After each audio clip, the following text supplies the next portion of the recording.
Você já parou para pensar no que realmente muda na sua operação hoje? Se a fiscalização bater na porta e uma situação de grave e iminente risco for identificado, dentre as várias novidades trazidas pela NR10 de 2026, uma nova abordagem de um conceito antigo, nascido em 1977, que traz severas consequências operacionais. Está em seu título 10.6, Condições ou Situações de Grave e Iminente Risco, famoso GIR, G-I-R.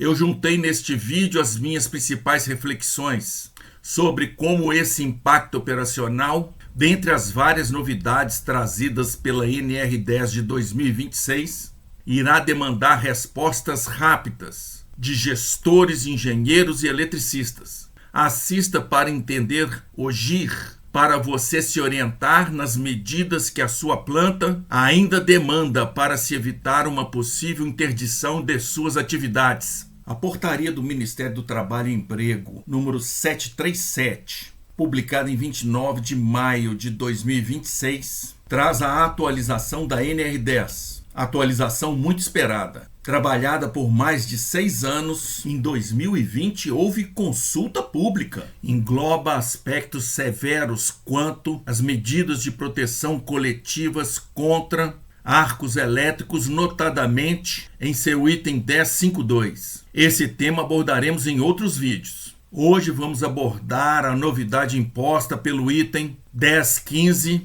Condições ou Situações de Grave e Iminente Risco, GIR. O conceito de grave e iminente risco nasce na Lei 6514 de dezembro de 1977, que alterou o capítulo 5 do título 2 da Consolidação das Leis do Trabalho, relativa à segurança e medicina do trabalho. É a lei que rege as relações trabalhistas quanto aos quesitos de segurança e saúde. Nessa lei, em seu artigo 200, há a incumbência do Ministério do Trabalho em estabelecer disposições complementares a esse capítulo 5 do título 2, o que dá o fundamento legal para as normas regulamentadoras. Aqui temos na íntegra o artigo 161 da referida Lei 6514, grifos nossos. E nela se lê em seu caput: o delegado regional do trabalho, à vista do laudo técnico do serviço competente, que demonstre grave e iminente risco para o trabalhador, poderá interditar estabelecimento, setor de serviço, máquina ou equipamento,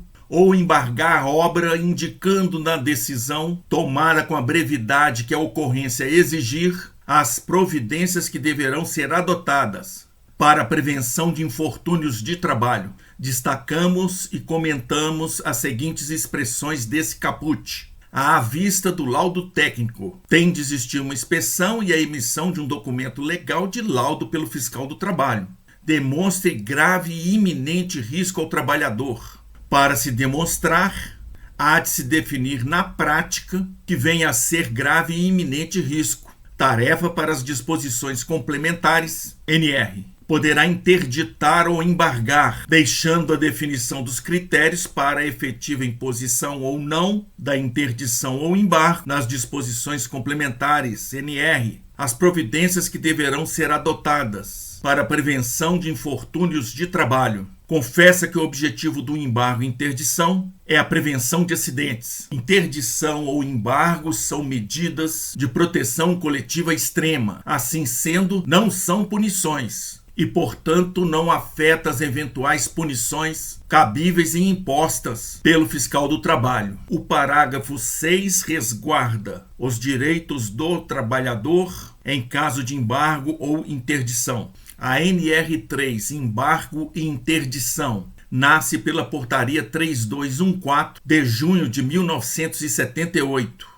Local e data de nascimento das primeiras, então, 28 normas regulamentadoras. A NR3 sofreu revisões pontuais em 1983 e em 2011, e uma revisão ampla em 2019. O texto hoje vigente é aquela publicada em 2019. Destacamos os itens 3.1.1, Esta norma estabelece as diretrizes para a caracterização do grave e iminente risco e os requisitos técnicos objetivos de embargo e interdição, preenchendo assim lacunas deixadas pelo artigo 161 da Lei 6514. 321. Considera-se grave e iminente risco toda condição ou situação de trabalho que possa causar acidente ou doença com lesão grave ao trabalhador. Definição prática de grave e iminente risco. Outra lacuna deixada pelo artigo 161. 322. Embargo e interdição são medidas de urgência adotadas a partir da constatação de condição ou situação de trabalho que caracterize grave e iminente risco ao trabalhador, reafirmando o dispositivo de lei. E em seu título 3.4, requisitos de embargo e interdição, apresenta os critérios para a imposição de embargo e interdição a partir do GIR identificado e pelo excesso de risco avaliado que esse GIR proporciona. Destacamos também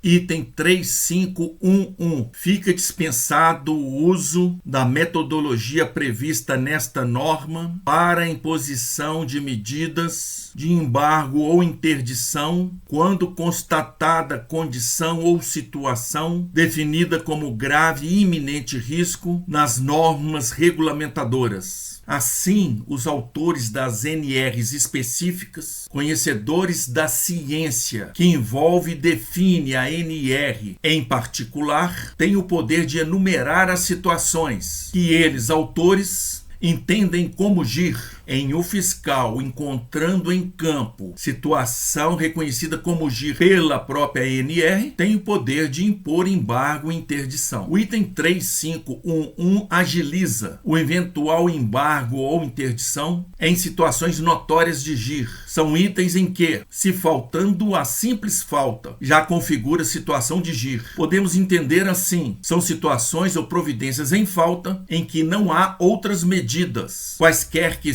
sejam capazes de suprir ou mesmo minimizar o risco ao trabalhador produzido pela situação ou providência faltosa. E apesar de, nos termos da lei e da respectiva NR, não se tratar de uma medida de punição, na prática, embargo ou interdição paralisa toda a linha de produção ou de obra, é inviabilizar faturamentos, é comprometer compromissos assumidos, é ameaçar o devido cumprimento de cronogramas acordados, é motivo de sobra para que os responsáveis tomem providências céleres. Eu ouvi de um fiscal do trabalho dizer: ao se impor embargo ou interdição, as providências para se regularizar as faltas e permitir a reenergização elétrica não se dá no dia seguinte, se dá no mesmo dia. A NR10, em seu item 10.16.1, fica dispensado o uso da metodologia prevista na NR3, embargo e interdição, para a imposição de medida de embargo ou interdição quando constatadas as seguintes condições ou situações de grave e iminente risco, GIR.